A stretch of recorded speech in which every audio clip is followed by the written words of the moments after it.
All right. Hello, everybody. Hey, thank you for tuning in today to our to our college talk 101.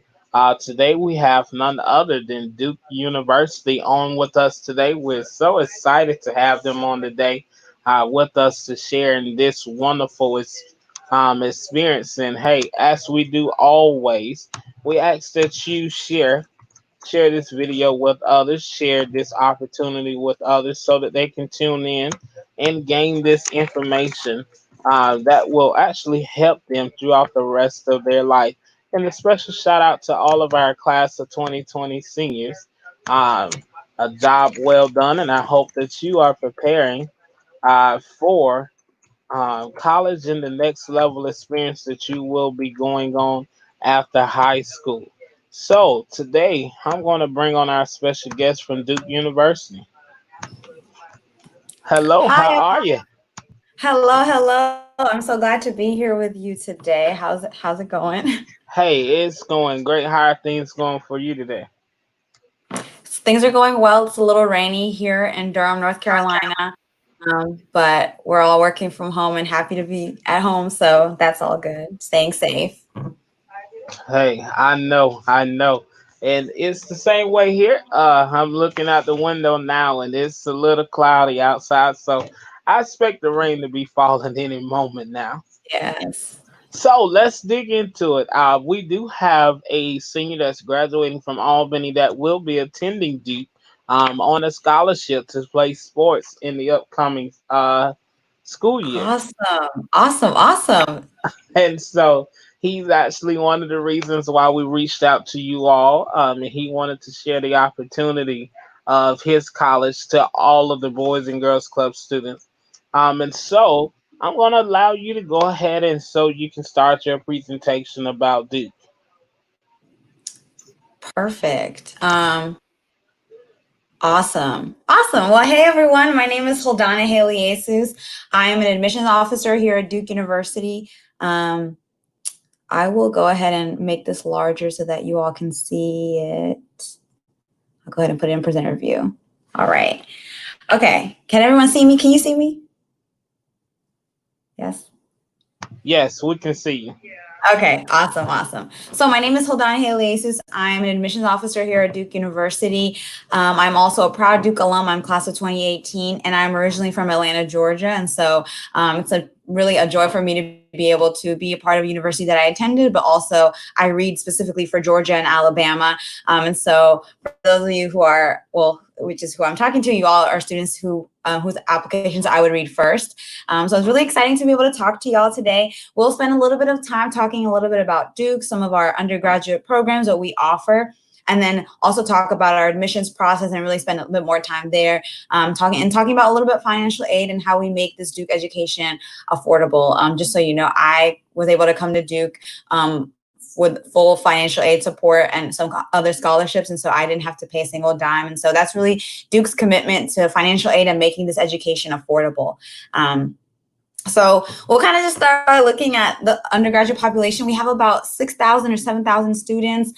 We have a really very diverse community, and we say that in a number of ways. We have representation from all 50 states. We have students here from over 100 international regions and countries.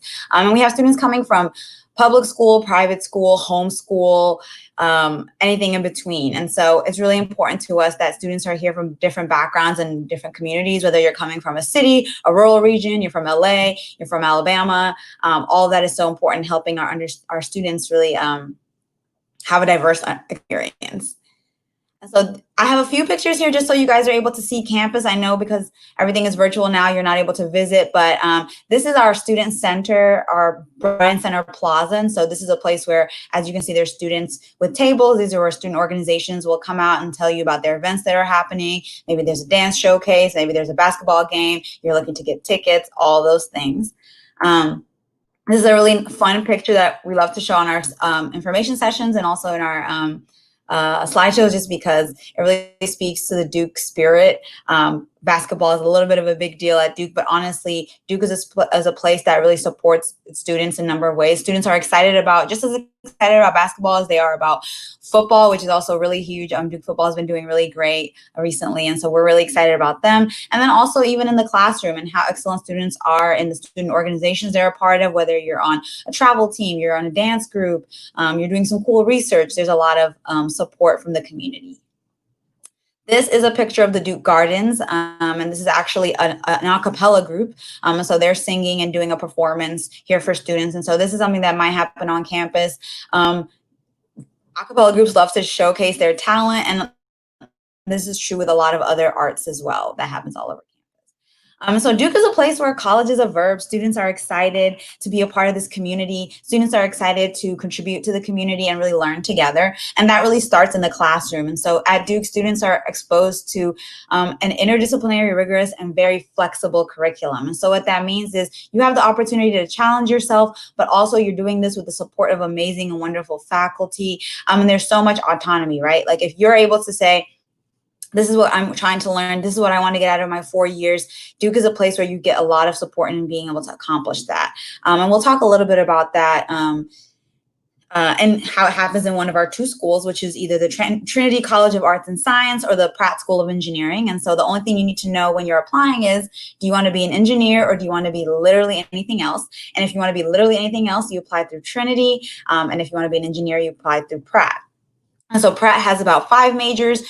Trinity has over 53 majors or so. And something really cool that also exists here at Duke is that, number one, we don't have any general education requirements. And so you're really able to start taking classes in an area that you're interested in as soon as you get here. Number two, you don't have to declare your major until your sophomore spring. And so you have about 1 year to 2 years to take some classes, explore, see what works for you, see what you like. Maybe you come to campus and you're like, I'm going to be a doctor. That's my thing. Like, that's how I came to campus. I was pre-med. I was going to major in evolutionary anthropology. And then I got into those classes and I was like, this is really not for me. This is not my calling. And also I'm really not that interested. And so I had the flexibility and the support from faculty to be able to say, okay, I took some classes here, but I want to kind of pivot and change and get into sociology. That's what I ended up majoring in, and also minoring in German. So that's a little thing about Trinity. Something else that I'll highlight, we have this really cool thing called Program 2, which is actually, it's like a Build-A-Bear workshop, but for your majors. And so if there's a major that doesn't exist that you want to take, or maybe it doesn't exist and you want to put one together or build one, you actually can do that with our Program 2, which is basically an opportunity for you to design your own major. You meet with some advisors, some faculty, and you say, I really want to look at dance, neuroscience, and plant life and how all 3 of them work together. That sounds really random, but some people have those interests, right? And so Duke actually will help you in creating your own major if that's something you're interested in. Pratt, that's our engineering school. And so Pratt has about 5 majors in it. Just so you know, it is pretty easy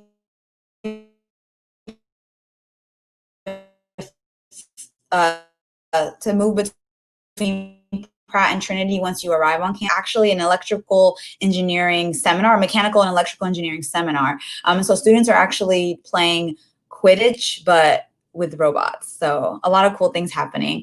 Some really cool things also with engineering. There's a first-year design course that students take, and they actually build something that actually helps in the professional field. And so one popular one is working with Duke Nursing and actually building robotic arms and help during surgery.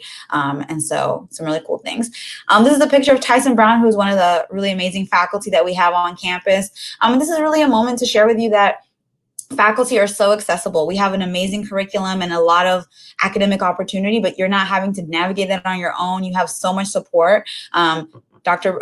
Tyson Brown actually teaches in the sociology department, and he started after I left, but he's really cool. And something else about faculty and how accessible they are, Duke has this really cool program called Flunch, which stands for Faculty Lunch. And so Duke will actually pay for you to go to lunch with your faculty or your professors, just so that you can get to know them in a more informal setting. In addition to that, all faculty do have office hours where they are available to students. And so if you have questions outside of class or you just want to get to know them, want to get involved in their research, they are very accessible in that way. Now, in addition to having some amazing faculty, we love when students are able to move away and abroad and kind of learn and get learning experiences and opportunities outside of the classroom. And so whether that's Vast Connections or Focus, which are actually two programs that allow students to be able to do research or get an immersive experience. That's one way. Focus starts in your freshman year, and you actually do it the summer before. In your freshman year, and get to explore deeply in one particular topic area. You can apply to those if you're interested. Vast Connections will bring together faculty, graduate students, and undergraduate students to be able to do research. And research is not always in the lab. It's not all lab coats and mice. You can actually do a lot of research in the humanities. I majored in sociology, and my senior thesis was on reality television, specifically how it impacts how Black women see themselves and self-image, right? And so I was able to host a couple sessions and bring students in to watch episodes of reality TV. I chose Love and Hip Hop because that's my favorite. And so we were actually able to do research and being able to do a focus group and getting students to watch this show and hear their feedback after and how it makes them feel, and then thinking about that in the greater context of race and identity in this country. So that was something that I was interested in. That's what research looked like for me, but you could be doing research like here in the gardens. There's also so much opportunity to explore in the arts and entrepreneurship. There's so much support. We have the Rubenstein Art Center, which is a huge love letter to the arts. There's so many dance studios there. It's also home to our campus radio station. There's a maker space with a 3D printer in there also. So if you're working on a startup idea or you want to start a business and you want to create that first product, you actually can do that in this space. And you have so much support from the university.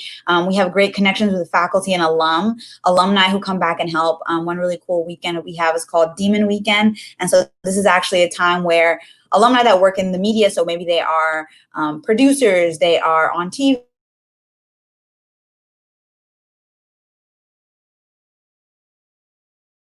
they write scripts, give them tips on their resumes, connect them to these in LA and different things like that. So a lot of support there. This is a picture of a lemurs. Duke has a lemur center, which is actually the largest home, we are home to the largest population of lemurs outside of Madagascar. It's really close to campus. And so that's just another way that students are able to do research and get engaged on campus.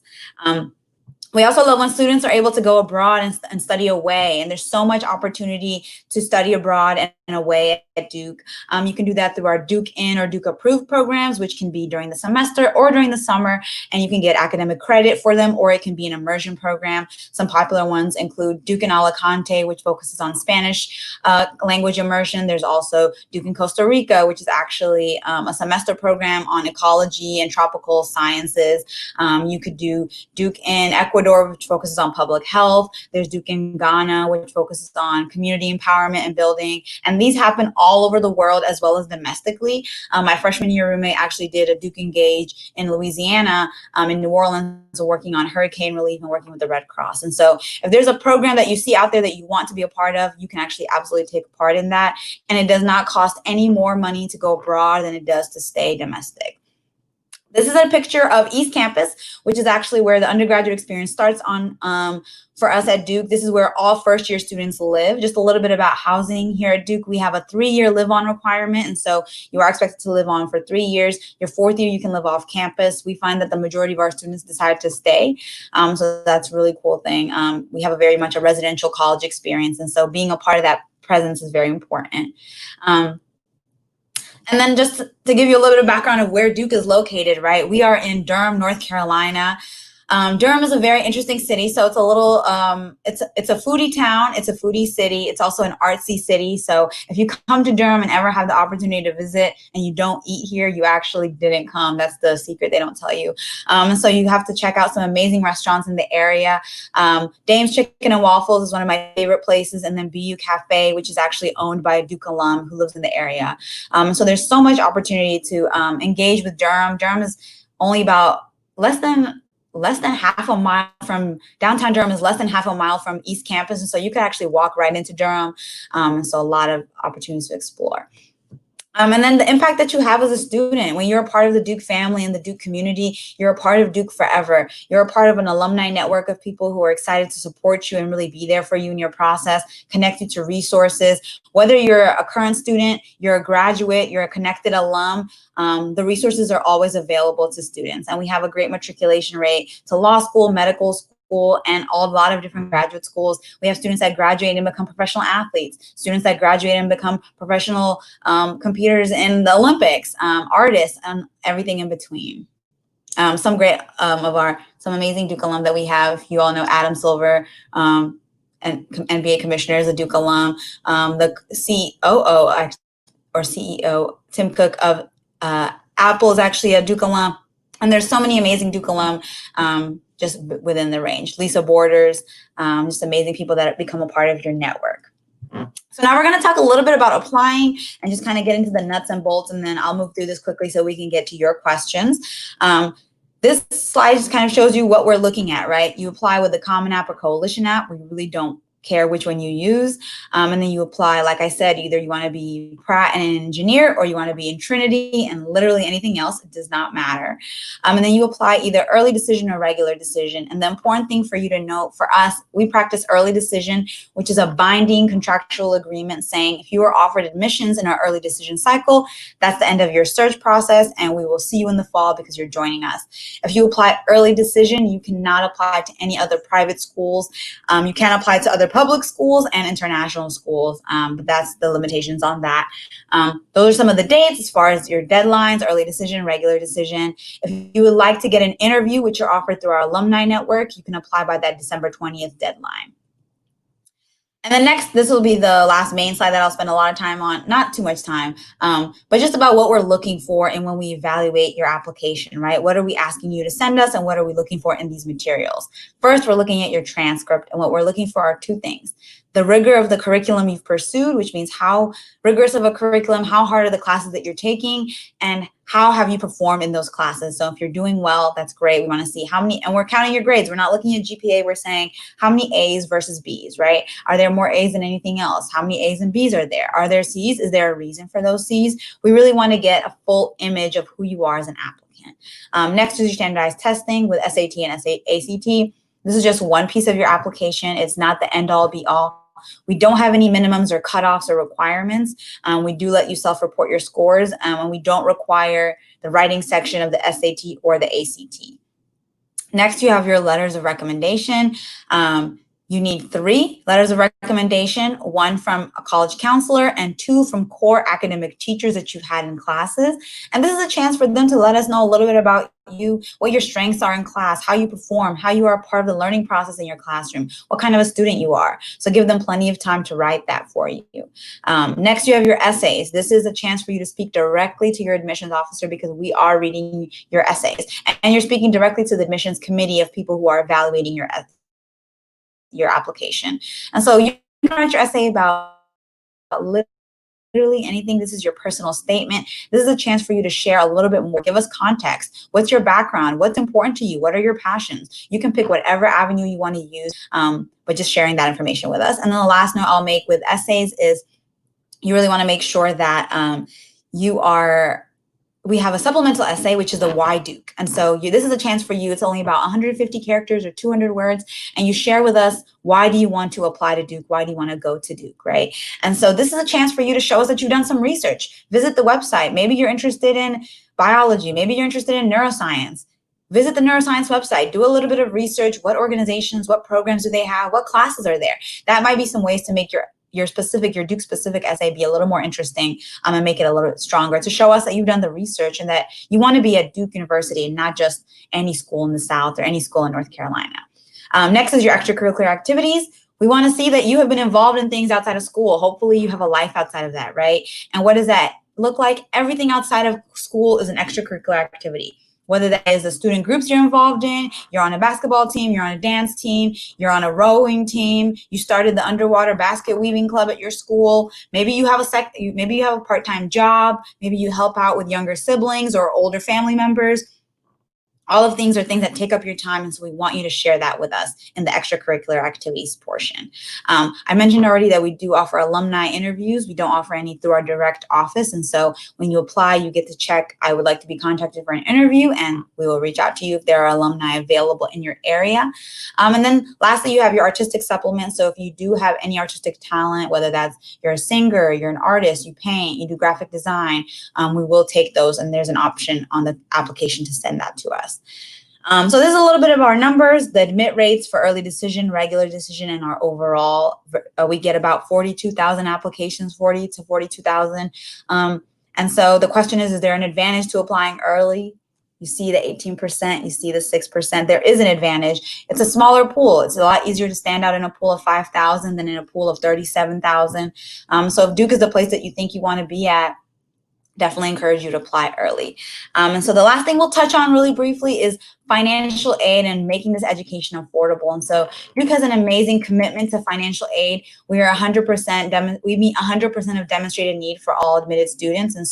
And we're also need blind in our admissions process for all U.S. citizens, permanent citizens, DACA, and undocumented students. And so if you're in any of those categories, we're not looking at your status of whether you're applying for financial aid or not, because we do meet 100% of demonstrated need. And the way we come to that is we ask you to use the net price calculator on our website. That'll give you an estimate. But as long as you fill out the CSS profile and the FAFSA, which are two important forms, and the FAFSA is free, the CSS profile is not free, but you should be able to get a waiver. That's what I did. I got a waiver. You fill out your financial aid information. That will crunch some numbers for us, and it will tell us what we'll take our total cost of attendance, which is about $78,000, and then we'll take your estimated family contribution, and the rest of it we will fill with financial aid. So that can be grants, loans, or work study.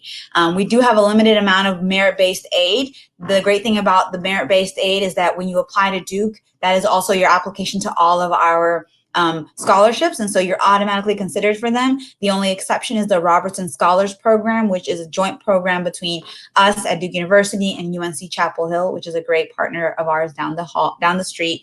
Even though it's part of the greatest basketball rivalry, we work really great together academically, and so that program is a really cool merit-based scholarship as well to check out. So this is a little bit about our numbers that I just mentioned to you. Cost of attendance is about $78,000. The average financial aid package that most students are getting is about $50,000. You see here about $51,000. And 50% of students are on some form of financial aid at Duke. And over 65%, 67% specifically of our students do graduate debt-free. And so that was true for me. I was able to graduate without a single bit of loans to have to pay back. And then for families making less than $60,000 total, there is no expected family contribution. That was I know that was a little fast, but that was a little bit about Duke, a little bit about our academic programs, what we have to offer. And I definitely encourage you to check us out on our social media and get connected with us, and eventually maybe one day be able to visit as well. And so that's a little bit about Duke. And I'm happy to get into your questions. Yeah. All right, listen, that was so much information. And listen, you covered so many highlights. I'm just applaud. I might want to go to Duke now. Absolutely. We want to have you. I just might want to consider. So one of the things that our teams really sent in about was about the study abroad program. Mm-hmm. Yeah. And do Duke offer a study abroad program? How does that look? Yes. So study abroad is huge at Duke. Over 53% of students do do study abroad by the time they graduate, and it's very accessible. I'll say this, it doesn't matter whether you're in STEM or humanities or whatever, you can study abroad if you're interested in studying abroad. And then also, the ways it happens, Duke in programs that I mentioned a little earlier. So that can be in the semester or it can be during the summer. And then you can also study abroad during service during Duke Engage. And if you don't like the Duke in programs, you can actually find a Duke approved program. And so if you find a program that another university does that you want to be a part of, we will actually, you can actually get it approved, and that will actually let you do that study abroad. I had a friend who was able to do a semester at C program through another school, and she was able to spend the semester being at in Brazil, India, and South Africa. And so Oh a lot wow. of support. Yeah, and it doesn't cost you any more money. So you get the same financial aid that you would get on campus to stay on campus as you would to study abroad. And so you don't have to worry about, well, it's going to cost $5,000 more to go abroad. It will not. So how what is typical? I know you talked about the student center earlier. What is typical student life like at on campus at Duke? Yeah, great question. So student life on campus is very diverse. It can really, you can have, the great thing about Duke that I love to say is that whatever type of experience you want to have, you can have that experience. And so, for example, if you want to be on campus, you want to be involved in Greek life and you want to be a part of a fraternity or a sorority, we have those, right? You can be a part of that. If you want to join a dance group, a cultural organization, that also can be your time. Of course, you're going to be in class. That's going to be a good portion of your day. But we find that a lot of our students get involved in so many student groups. For me, I was involved in DESTA, which is our Duke Ethiopian and Eritrean Student Organization. That's a big part of my identity, and I wanted to be a part of that. I also worked at our leadership development office, and I also worked at our Black Culture Center. And so for a big part of my Duke experience was a lot of these Black spaces that were able to be like places for me to call home. And so that's what I experienced. I have friends who were in the engineering department and they spent all their time doing engineering.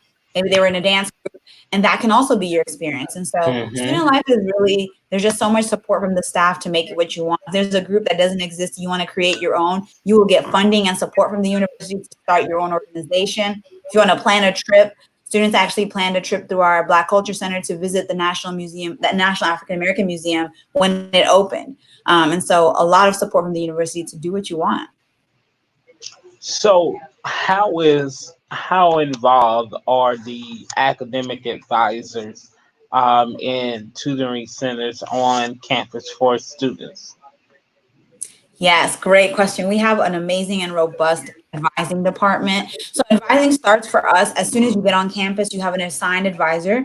And so that person will meet with you literally within 2 weeks of you moving onto campus. And they're there to help you through your freshman year, right? You're navigating new curriculum. You're trying to figure out, what do I want to major in? What do I want to study? How do I get involved, right? But then once you declare your major, maybe you want to get it, you want to have an advisor who's in your department, someone who's in business or someone who is a faculty member in the biology department, whatever depends, whatever your ends up being, right? And so then you get a major specific advisor that you actually get to choose. And so they're able to support our students throughout that process. They're very accessible. Our academic advising center provides a lot of resources. If you can actually go, and if you're working on time management, they will sit with you and say, okay, we're going to plan out your entire day, hour to hour, minute by minute, if that's what you want. Maybe you want access to tutoring resources. Tutors are all available in almost in many subjects. I'm not going to say in every subject. In a lot of our classes, they're available for free. And so if you find that you're struggling, or before you start struggling, you want to go ahead and get somebody on your team, you can actually reach out to the Academic Advising Center. They'll find you either a peer tutor, or you can go to tutoring hours with graduate students, and all of that is free for students. Okay, okay. And literally, most of all the questions that were submitted, you literally covered them through your PowerPoint. But Awesome. there are one more, well, two more questions that I would ask. What are some of the typical teaching styles that you have experienced or Duke University has? Like discussion based? Is it mostly lectures or project oriented or uh, just innovative classes? Yeah. Yeah, that's a really good question. I think Duke does a really good job of providing just a really diverse set of class opportunities. And so I'll go into a few of them. One, of course, you have lecture style learning, which is typical at most universities. Our lectures, they can range in size. So a large lecture might be 100, 200 students. Our classes aren't really larger than that. And even those are very far and few in between. But the great thing about those, right, is you never feel like you're lost in a lecture because you also have the discussion section of that class. So maybe you have lecture on Monday, but on Wednesday you're meeting in a small group with the graduate advisor, right? Or the faculty or your professor teaches a lab component of the class. So then you're in a class where it's only about 15 of you, right? So you go from the large lecture about maybe 100 students. You also have the discussion section, which is maybe 15 or so students. And so you have learning style. You also have some classes that are flipped classroom, and so you actually will do more of the learning at home, and then when you're coming to class, you're doing active work. And so whatever you read, whatever pages that you read at home, now that you're in class, you're doing the problem sets in class with your professor, with the TAs that may be helping out, with your teaching assistants. And then you also have service learning classes. I was able to take a few. And service learning classes are basically, there's a volunteer component. And so you learn the material in class. I was in a class called Death and Dying, which is about the aging process. But then also 3 hours a week, I would volunteer at a nursing home in the local community, right? And so I'm getting that experience learning of what does aging process look like in the classroom, and we're learning about it, but then in person as well. And so there's a lot of different ways. Your classes could be really small. My freshman year, I had a class that was literally 4 people, 4 people plus myself. So it was a total of 5 people. And so you have that intimate setting, and we're able to make the class and the learning experience what we wanted, because our teacher, obviously it's only 5 of us, we can talk, we can meet whenever we want to meet. And so faculty are very flexible, and our structure makes it so that whatever type of style you're looking for, if you want large classes, small classes, flipped classroom, um, yeah. And that's so amazing because here at the Boys and Girls Club, we push our children to do a lot of community service projects, and to stay Yes. engaged. Out of the 11 seniors that we have, all 10 of them have over a 3.5 GPA. And so Nice. we really Wow. work with them, providing tutoring services for them, extra supportive need to be in different areas. And so looking at the academic standards that Duke University have, the extracurricular programs, hey, to all of our seniors that are listening and to all of the Boys and Girls Club everywhere, hey, I challenge you to take time out and go and explore Duke University. Go explore their website. Take a moment to connect with the recruiters, and actually see what opportunity lies ahead of you. I heard you mention about the various scholarships. I heard you mention about the numbers and the stats for academic and enrollment. Those are exciting things for me to see and to share with our students. That really sparked interest in a lot of people. For me being a number person, I really just got excited when you start talking about how many people apply for these scholarships, are enrolled, and do different things on the campus of Duke University. And so, Absolutely. any final words that you would like to share with us today? Yeah, I'll just say I think for me, my experience at Duke has been amazing. I think there's been amazing faculty. There's been opportunities. That's the really great thing about Duke is if there's something you want to do and you don't know how to make it happen, all you have to have is an idea. And there's a team of people, whether it's your classmates, your dorm mates, or professors or faculty, that will be able to say, how do we get funding for that? How do we get you to take a trip where you want to? I have a friend who is Jamaican, and her interest is in Jamaican studies and understanding the history of dance hall, right? And so she was actually able to design her own study abroad program, get funding from the university, spent a summer in Jamaica, partnered with the university there, and that's all from the support of the faculty. And so I encourage you to check out our website. I encourage you to engage with us, reach out to me. I read for Georgia and Alabama. If there's anyone watching who's not from those states, reach out to your regional admissions officer. Our emails are listed on our website, and we're happy to be a resource for you in navigating this process. Hey, listen, I thank you so much for tuning in. And you let me know just between me and you when basketball season starts. We'll certainly make a trip. Absolutely. We'll certainly make a trip up. But do know that when things do lighten up and things become slightly back to normal and colleges and college tours start to open back up, we do have Duke on our list to visit. And like I Please, we would say, love we do have some students that'll be graduating, have graduated from this class here, 2020, from our area high schools. That will be attending Duke University in the fall. So we're so proud of them and the endeavors that they're doing. But We thank you so much for joining us today. Absolutely. Thank you for having me, and we're glad to have you whenever you make it up here. Hey, no problem, and we'll be in touch as well. Awesome. Awesome. Have a good one. All right, you too. Thank you so much for joining us today. All right, so you just experienced another college talk session with Duke University, and we're so excited to have them on today to join with us in this experience. Hey, look inside of the comment section. There's a Google Form document that we send each speaker in college that comes on each week feedback about the wonderful experiences that you have enjoyed sharing with them today on these live sessions. And also, in the comment section is the website to Duke University. Go ahead, take the time to explore the opportunities and amazing things that Duke University has to offer to you. Hey, you don't want to miss your opportunity to find yourself in Durham, North Carolina, being a part of Duke University. And shout out to all of the incoming freshmen that'll be attending Duke in the fall. Until next time, see you on Thursday for our Career on Wheels segment. Have a wonderful Tuesday.